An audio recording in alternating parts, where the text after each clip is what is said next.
Hello and welcome back to my channel. If you are new here, my name's Jackie and I'm an aspiring writer who's currently working on a project for Camp Nanowrimo, which is to revise my NaNoWriMo 2019 draft Powerless. So last week I looked at my characters, so the motivations that each character has, how their relationships worked, and the antagonist-protagonist dynamic. And one of the things that I struggle with is that when I look at characters and do character profiles and so on, it feels very separate to the main story. I think there's a bus going past. Side note, if you've watched my videos before, you'll notice that this is a slightly different setup. My husband and I are actually down in Otepää for a holiday for a week. It's currently Midsummer's or Jaanipäev in Estonia, and they have 2 public holidays for it because it is a big deal here. I mean, this is basically a Nordic country, and if I look at my phone, the days are very long. So today sunrise was at 4:10 and sunset won't be until 10:22. So days are long. These are the longest days of the year, so they have 2 days off. People have festivals and have bonfires and things, and we get time off work.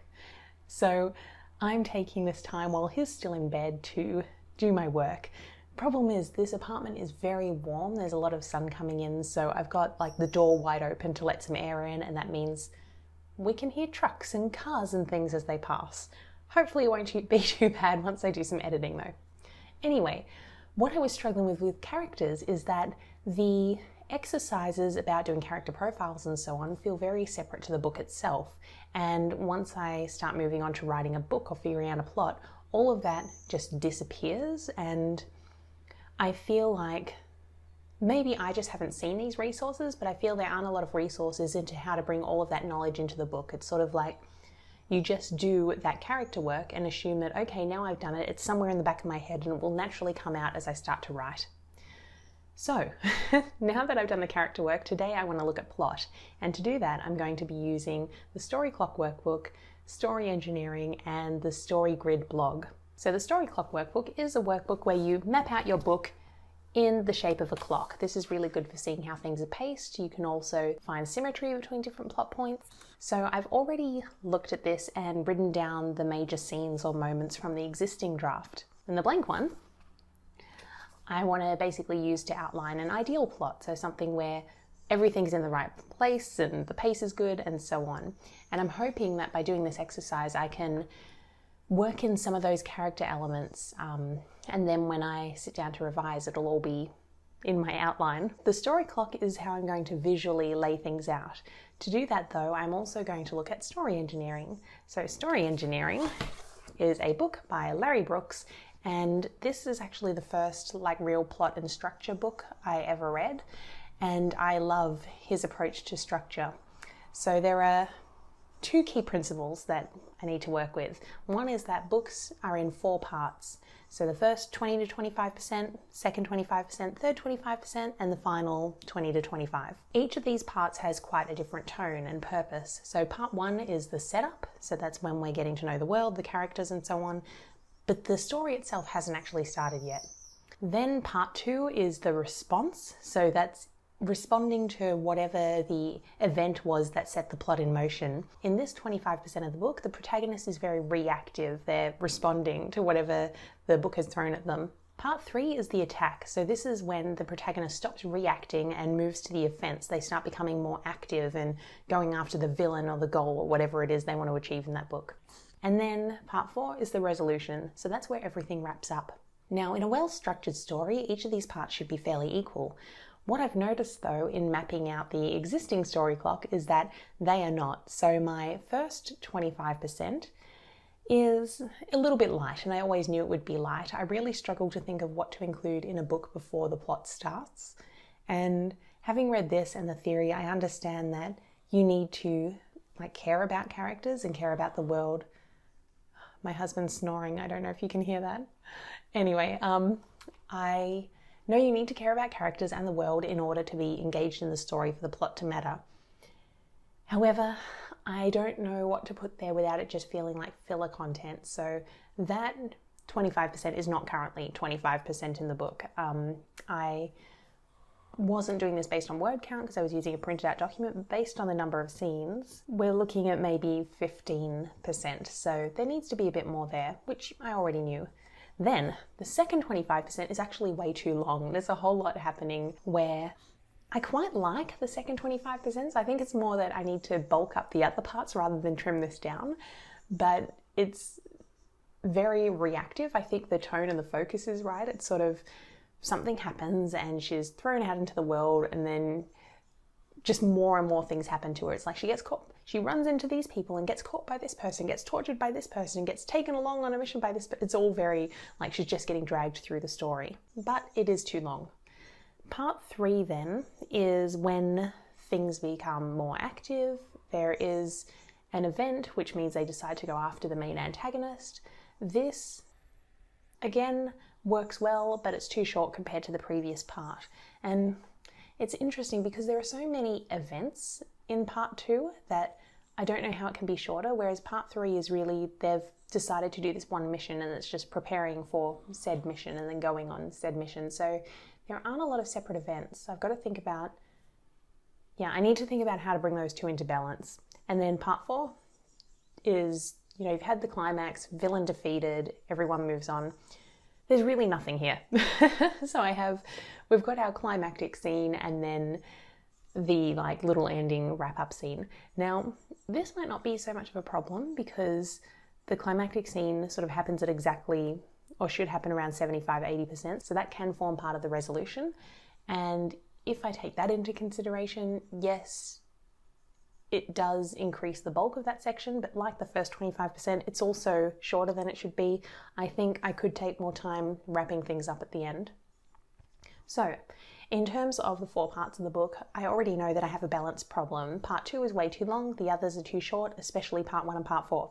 The second part of story engineering that I'm looking at is the key milestones you need to hit throughout the book, and these happen at certain percentage points throughout the book. So at 25%, you have your first plot point. This is the event or decision or conversation that sets the plot in motion. It decides the direction of the story. This is also the event that moves you from part 1 to part 2. At 50% of the book, you have the midpoint. So this is when you make the shift from part 2, the response, to part 3, the attack. This is when the character gets information or something that makes them more active in their quest. Now they can pursue whatever it is they're pursuing. 75% is the climax, or the second plot point. So that's whatever the climax of your story is. In my case, it's an action book, so it's the final battle. Then there are some smaller points within those, and these are pinch points which happen in part 2 and part 3. So part 2 at 37.5%, so the middle of part 2, there's a pinch point. A pinch point is when the villain or the antagonist appears again. So they either directly attack the protagonist, they raise the stakes, they appear in some way that moves the story forward. It also keeps it on focus. The same thing happens in part 3. Halfway through at 62.5%, there's another pinch point where the antagonist appears. Now, because these words are quite similar, like first plot point, second plot point, first pinch point, second pinch point, there are a lot of P words, I'm going to use my own terminology. So first plot point, that sets the plot in motion. Turning point, second plot point is the climax. And I think that means we can leave pinch points as they are. Or maybe the antagonist strikes.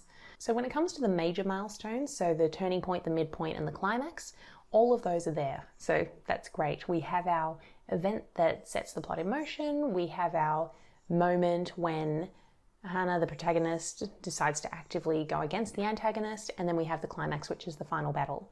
So those are good.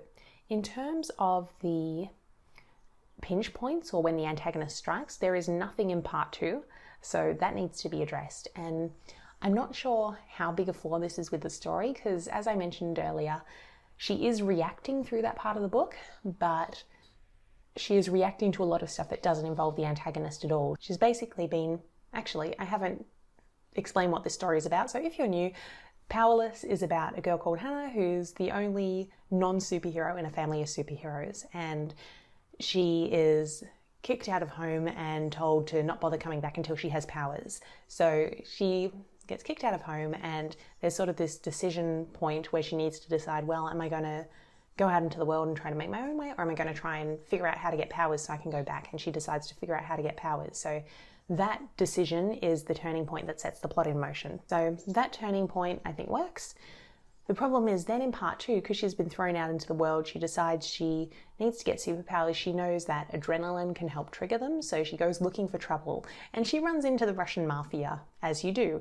So part 2 is really just, she's ended up in way over her head, and she's basically dealing with the mafia. Like, she's with the goons to begin with, then she gets taken to the boss, then she ends up going to this lab where she's examined to see if she's really a super or not, then she gets taken in by the boss's granddaughter. So it is good in terms of it is this reactive state, she's just getting dragged along, but the antagonist doesn't really appear anywhere. So the antagonist in this story is Hannah's father. So I need to think about how he can show up at some point. I don't know if it makes sense for him to like actively reach out to Hannah yet, but like there could be, so he and the mafia don't like each other, so there could be something around that. I know I do already have him appearing in a couple of like TV broadcasts, but I don't know if they're in the right spots. I also don't think they're very strong, so that's something that's missing. So the midpoint, the 50% mark, or what should be the 50% mark, is when she gets more information about her father. She realizes this guy is totally evil, not good, and there's no point in trying to get back into his good graces. She needs to bring him down. So the part 3 is figuring out how to bring him down. There's like a heist where they're going to break into his place to steal some documentation and weapons and so on. I'm just realizing we're getting into spoiler territory. Hopefully by the time this book comes out, you will have forgotten all of this, or it will have been edited and changed, so this is not a problem anymore. They decide they want to break in, and then they get caught by him in the middle of the break-in. So I think that's probably the second pinch point. I just, again, need to make sure it's in the right position and, you know, cut back or flesh things out to ensure that the key points fall when they need to. So in terms of story engineering, like with the exception of that first pinch point, everything's actually there. It's just about making sure it's in the right spot. And that's how I'm going to start with mapping out the new story clock, is making sure each of those points are in the right spot, and then the other things work around them. I've now added my key milestones to the blank story clock, and I still have a blank spot for that first pinch point, but I think I need to re-examine what's already in that part of the book to see what would logically fit in there. Because like I said earlier, even though part 2 doesn't really involve the antagonist at all, I do think it works. I think it follows on well as a reaction to the turning point event. It is purely reactive, which is what you want for part 2, so it's appropriate. So if we're going to make him show up in some way, it needs to work with what's already there. So I'm going to leave that one as a question mark until I revisit the existing points. Now, the next thing I want to look at is story grid. So, not a fan of the story grid book, but the story grid blog has some really good posts, and the one I'm looking at for this book is The Secrets of the Action Genre, because this is a superheroes meets the Russian mafia book. Action is the best genre in the story grid universe. Also, if you're unfamiliar with these methods, so story grid, story clock, and story engineering, I do have a plotting playlist. I have used all of these to try outlining books in the past, so I will link that in a card and in the description so you can check that out if you want more information on these methods. Anyway, if I look at the Secrets of the Action Genre blog post, it covers basically everything you need to know if you're writing an action book. So the sections I'm looking at are the conventions of the action genre and the obligatory scenes. So the conventions are the protagonists, victims, and antagonist roles must all be clearly stated and defined. I don't really have a victim in this story. It's not a, villain steals damsel and hero needs to save her type of book. There is an argument for it being a save the world type of story to an extent, because if the villain gets his way, there will be ramifications for the world, but ultimately it's a hero meets villain clash as opposed to hero needs to save the victim type of thing. So protagonist role as hero needs to be clearly defined throughout the story. I think this works. It's a little bit confusing the way it talks about it. They are setting out on a journey, all must face a challenge created by the villain. The hero is also much less powerful than the villain. So this is a little confusing because on one hand it says the role as the hero must be clearly established, but then it says there are exceptions. So the protagonist can also play the role of the victim, or the hero can turn out to have been the villain all along. So I'm Not too worried about these role definitions because it does appear that there are some exceptions. I also don't like the words hero and villain so much because they're very black and white, so I'm fairly comfortable with how the roles are established. We have a clear protagonist, we have a clear antagonist, and we're on the protagonist's side. After the roles though, this is where it gets interesting. So what they say is there needs to be a speech in praise of the villain. So this is a speech where a character needs to say how the antagonist appears to be unbeatable. I don't actually think I have this, but the good news is that I know where it can fit in the existing plot. Next, the plot is fast-paced. I think part 2 definitely.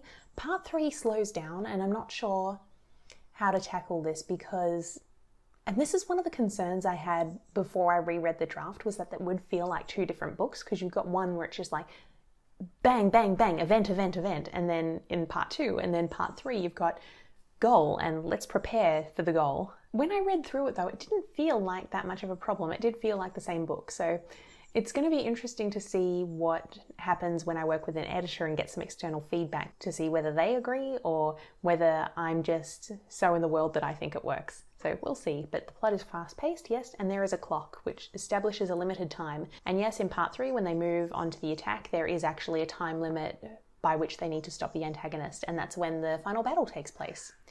So this is already working quite well, which is a good sign. I think the only thing I need to add is the speech in praise of the villain.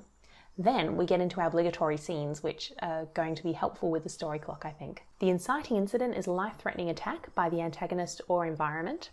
And this is when, this is when you get into the challenge of trying to combine different plotting and outlining methods, because story engineering says that there's a difference between the inciting incident and the turning point. The inciting incident is an incident that incites something, I think Larry Brooks says. It's something that prompts more action. It prompts a decision. It encourages the next thing to happen, but it doesn't set the plot in motion. The turning point is the event that sets the plot in motion. So the example he gives in the book is in Thelma and Louise. So when Gina Davis shoots the guy who's been assaulting her, that is not the turning point because it doesn't actually set the course of action. That is an inciting incident. And the reason for that is because at that point, the plot could go in any number of ways. They could call the police and turn themselves in. They could run. I'm not sure what else. There are a few different ways it could go from here. The turning point is when they go back to the bar and they have a discussion and they decide that they're going to run. The decision to run is what sets the plot in motion as opposed to where she shoots the guy. So in my book, the inciting incident is that, well, there are a few inciting incidents, but basically the father, Artem, is a leading geneticist, one of the leading people in the world who researches the superhuman gene, which is what's responsible for making some people have superpowers in this world. It appears that his research has been hacked, and he blames Hannah, his daughter, who has the most access to all of the research because she's also a budding geneticist. So she gets kicked out of home. This is sort of a final straw type thing though, because she should have powers. She has the gene to have powers, but she doesn't. And she's 16 and they should have emerged by now. Generally, they come out in your early teens. So the reason for kicking her out is a combination of, we think you're guilty of the hack, but this is really just an excuse because you're a drain on resources and a waste of time. And, you know, if you're not going to have, and if you don't have powers, there's no point in having you here. So, inciting incident, she gets kicked out. Fighting ensues. She's pursued by the siblings and needs to evade them. Then she's wandering through the old town and trying to figure out what to do next. And she realizes, or at least believes, that her best course of action is to actually go back home because she's completely unprepared to live out in the real world. I mean, when she falls out a window, which is how she gets out of the house, and she isn't even wearing shoes. So she really was not prepared to enter the real world. So she decides that going back home is her best option. And in order to do that, she needs to get powers. And as I mentioned earlier, she knows that powers are prompted by adrenaline, so she goes looking for trouble so she can get herself in a dangerous situation which will hopefully trigger her powers to emerge. So it's that decision that leads to the rest of the plot, not getting kicked out of home, because getting kicked out of home could have led to a couple of different options. She could have gone, okay, I'm free, this is the life I'm going to lead now. She could have gone, my father's an asshole, let's kill him, which doesn't really happen until later in the book. But instead, the decision is, I want to go home, I need to get powers, let's make that happen. So I hope that distinction's clear.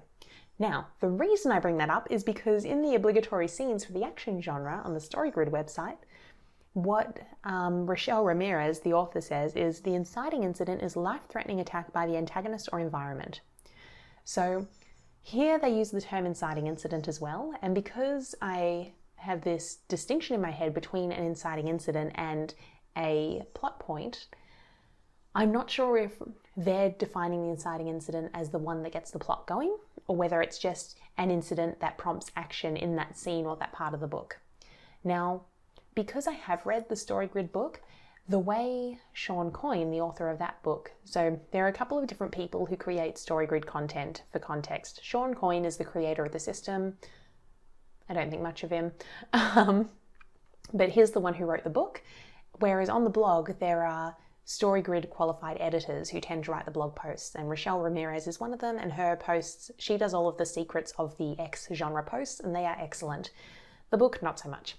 But in the book, when he talks about overall book structure, he basically says you have a beginning, middle, and end, and each of those parts of the book should have several points it needs to address. So one of them is an inciting incident. So I'm assuming the inciting incident they're referring to here is something that prompts the action for the next scene or the next part.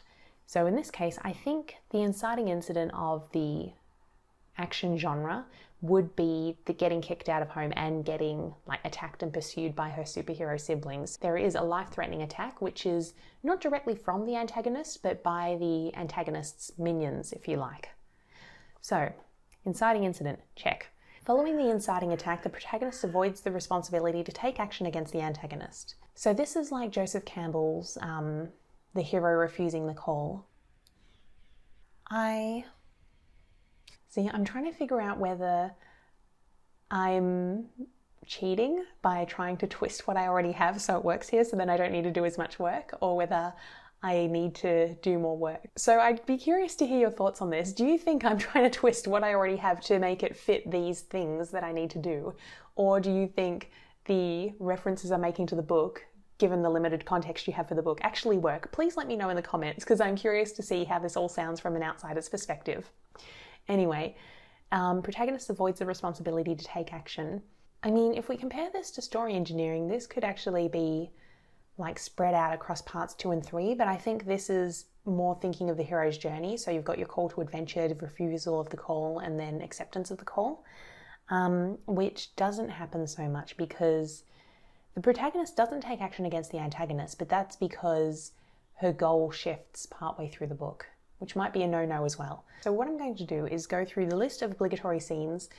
I'm going to figure out what I already have that might work, and I'm not going to try lots of gymnastics to make things work. I'm just going to see if I genuinely have something that I think applies, and if not, then it's a blank space. And maybe once I get to the end of the list, then I'll go back to the top and figure out if the way I've spoken about it works as well. Because one of the challenges of these obligatory scenes is that unlike story engineering, where you have clear parts and where things are supposed to take place in the book, this is just a list. So it could be that the inciting incident takes place in the first 10%, and then there's protagonist avoiding a responsibility. Does that happen in the same area? Does it happen later? So that causes confusion as well.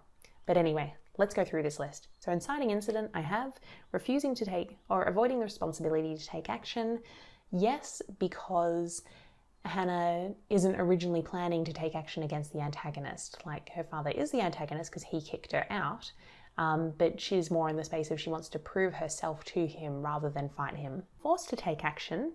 Yes, that's what happens at the midpoint. She realizes all of the crap that he's done and knows that she can't let him continue. If she has any power to stop him, it's her responsibility to stop him. The protagonist discovers or gains an understanding of the antagonist's want. So yes, this happens around the same time at the midpoint. So we discover that Artem has developed these weapons that use superhuman DNA, and he basically wants to take them to auction. That's a very surface level want though, so I don't know if the understanding is there. It isn't directly communicated in the book that the level of power he wants, how he wants, rather than just being respected in academia, he wants to partner with defense contractors and governments and so on. He wants to be very powerful. So that could be highlighted more. Having decided to act, the protagonist's initial strategy to overcome or defeat the antagonist fails. Yes, though my concern is that this is all happening too late in the book because this is part 3. So the midpoint is where she decides to attack him. They break into his home to get the weapons and the blueprints, and he catches them. The protagonist gains an unexpected ally. Now again, we get into like the order of events because the next one after this list is the protagonist reaches an all is lost moment and realizes they must change their approach to overcoming or defeating the antagonist. There is an all is... Which moment is the all is lost moment? What I was originally planning when I mapped out this book was the all is lost moment is after they fail to get the blueprints or the weapons and he captures and locks up Hannah, and so she's locked in a cell with no light and no access to the outside world, and that was going to be the all is lost moment. However, I don't think that is the moment when she realizes she must change her approach in order to defeat the antagonist. That happens like in the final battle, which I don't know is allowed because there's sort of another all is lost moment, and how to do this without spoilers, but there's an all is lost moment and stuff happens. I don't know what I can say.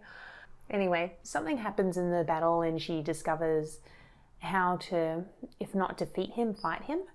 And that isn't really realizing she must change. So this needs work. I'm going to make a note.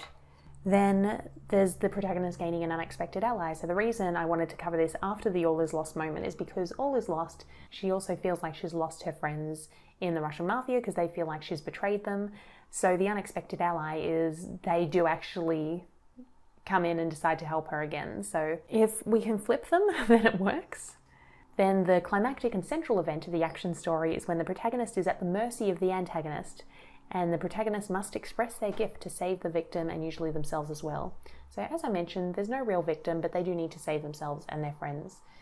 I need to review the epic battle to see if there is a moment when Hannah's at the mercy of Artem. I think there might be, but I just am not sure. And then the ending payoff, the protagonist is rewarded for their sacrifice. We have already established my ending needs work. So my new story clock is now getting much more fleshed out. I've added the story engineering plot points, I've added the obligatory scenes, and then I've filled in the gaps with what I already have in the book.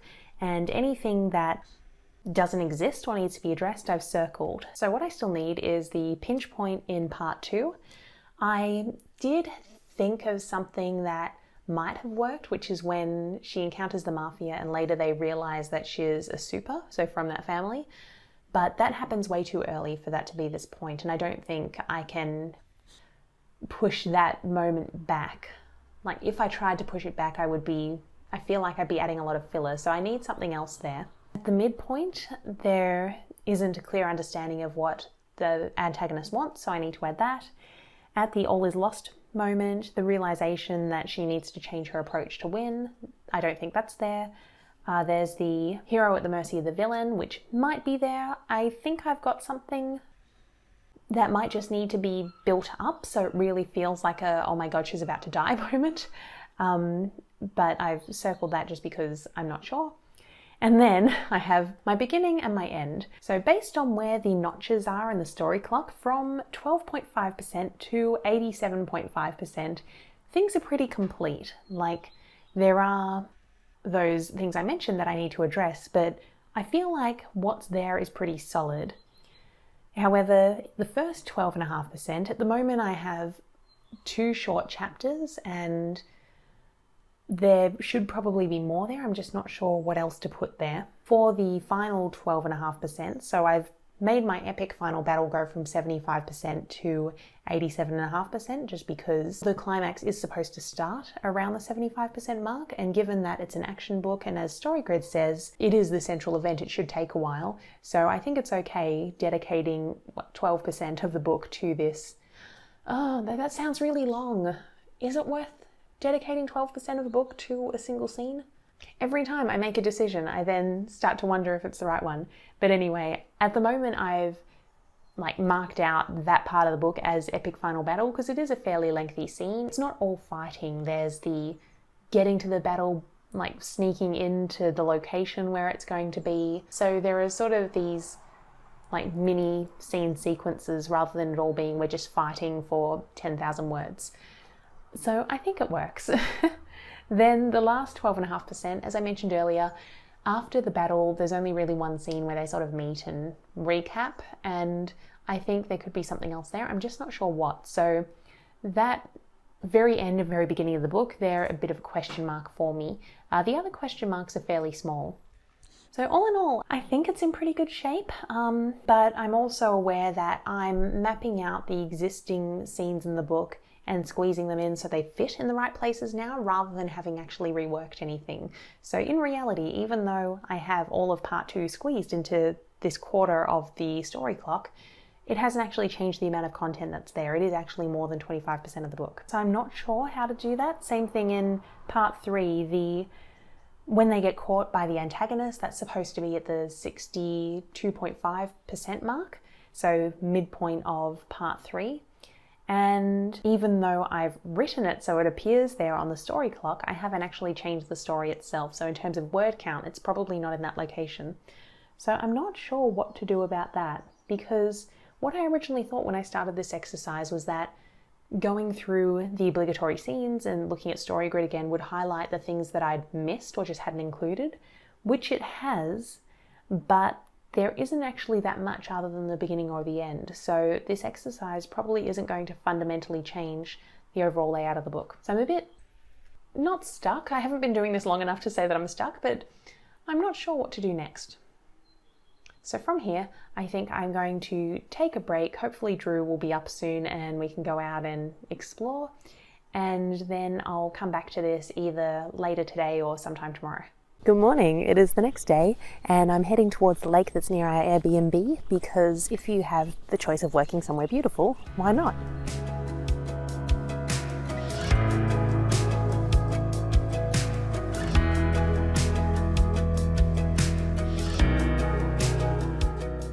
This chair is really far back from the table. I don't know how I'm going to do this and I might need to relocate, but we'll see.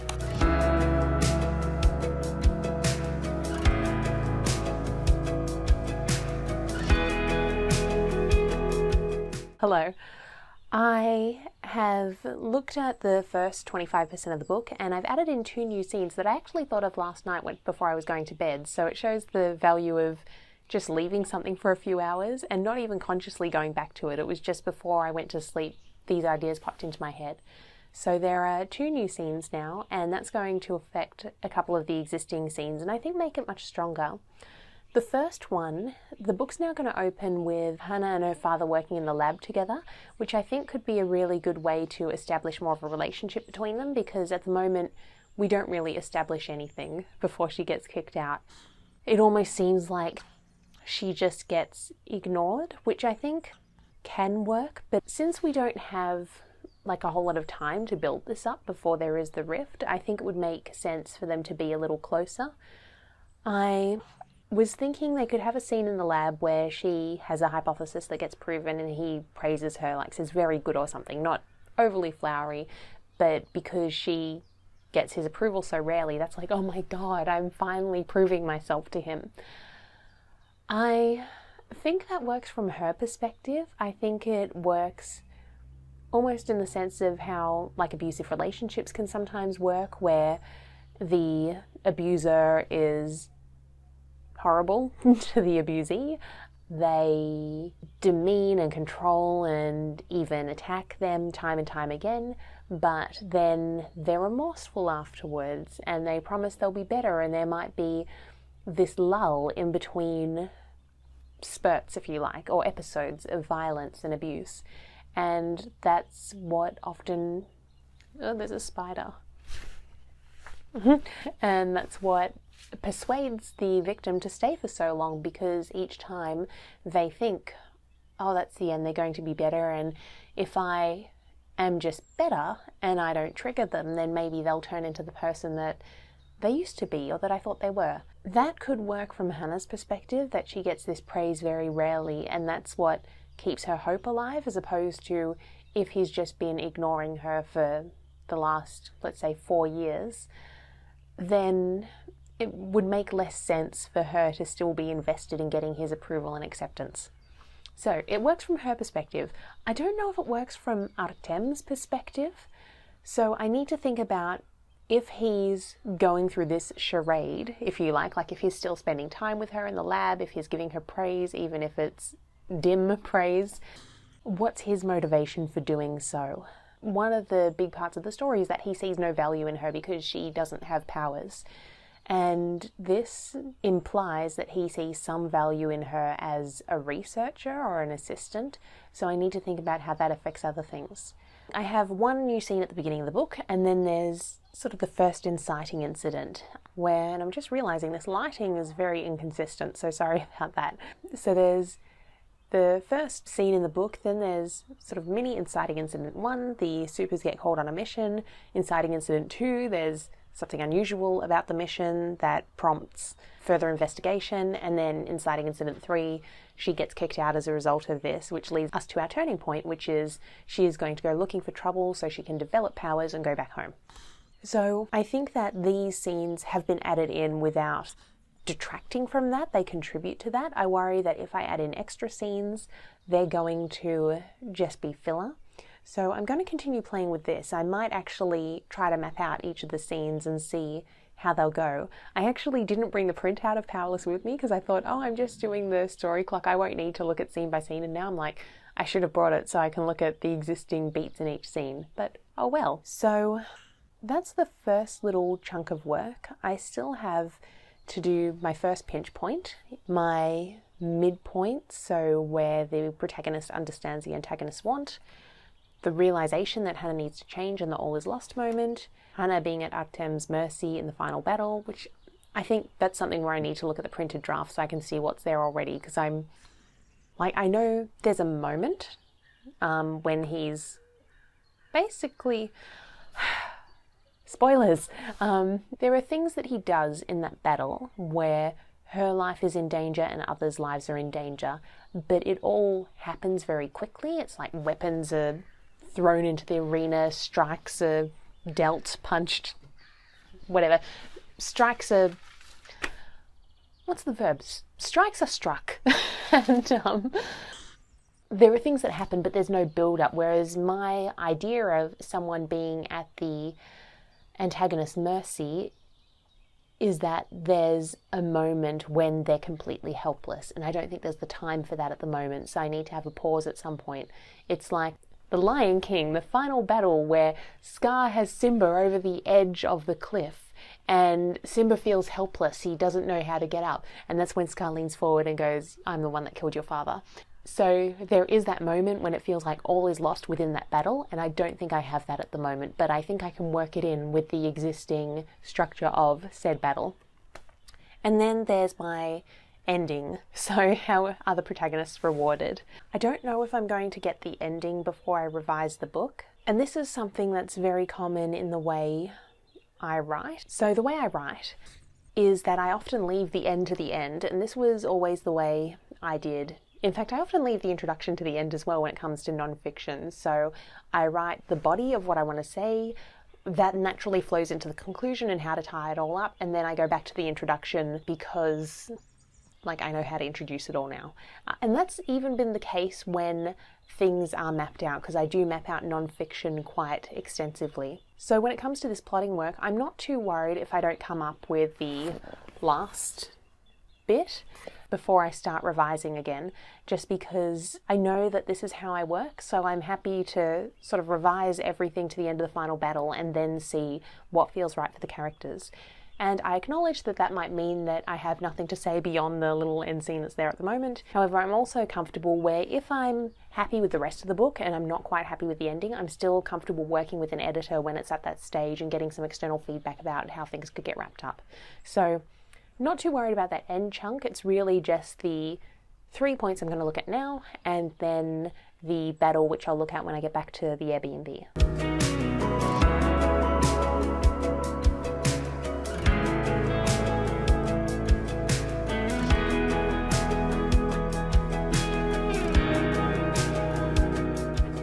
For for the midpoint, what I needed to do was have a moment where Hannah figures out the antagonist's motivations.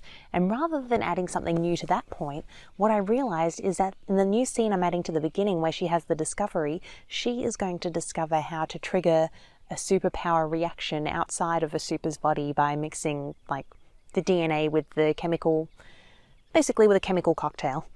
And her father is going to steal that for the weapons he creates.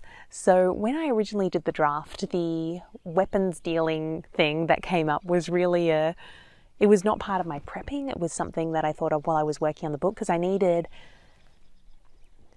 were going to like break into his house somehow or like interrupt the family intermission. But I didn't really have a reason for it other than general research when I first started writing it. And then I wanted to create a countdown for a sense of urgency. And I thought, okay, well, what if he has something that he's going to auction with or launching to the public? And then I decided it could be weapons that use super DNA. So now he is going to have stolen her research, and this is the real reason he kicks her out of home. So rather than introducing something new or some new want or desire or trying to figure out the why behind it, it's more she realizes that this is what he wanted all along, and everything that's happened up to now starts to make sense. So, yay, it's coming together. I think I'm done. And this feels very strange to say after how worried I was about yesterday about my capacity to make any changes that would improve this at all. So I've come back to the Airbnb, I've looked at the printed out version of the draft, and I looked at the Dark Night of the Soul moment and the final battle scene, and what needs to change there is the Dark Night of the Soul. Hannah needs to realize that she needs to change in order to win, and I think I can work that into the existing scene fairly easily, so I'm not worrying about adding something else to my story clock. It's basically going to be a 1 or 2 line thing in the existing scene. Regarding the hero being at the villain's mercy, there is actually a moment where he is holding a bomb basically with his finger on the trigger saying, you know, let us go, or I'll blow this up. So that is actually a hero at the mercy of the villain moment. Now, the way it's played in the book at the moment is that they are pretending to negotiate with him, but I can change that so there is an actual moment of fear and all is lost again. So again, in that scene, nothing really needs to change. I just need to emphasize that moment more. And after that, all that's left is the very end of my book, the last 12.5%-ish. And as I mentioned earlier, I'm happy to leave that until I'm actually in the revision process.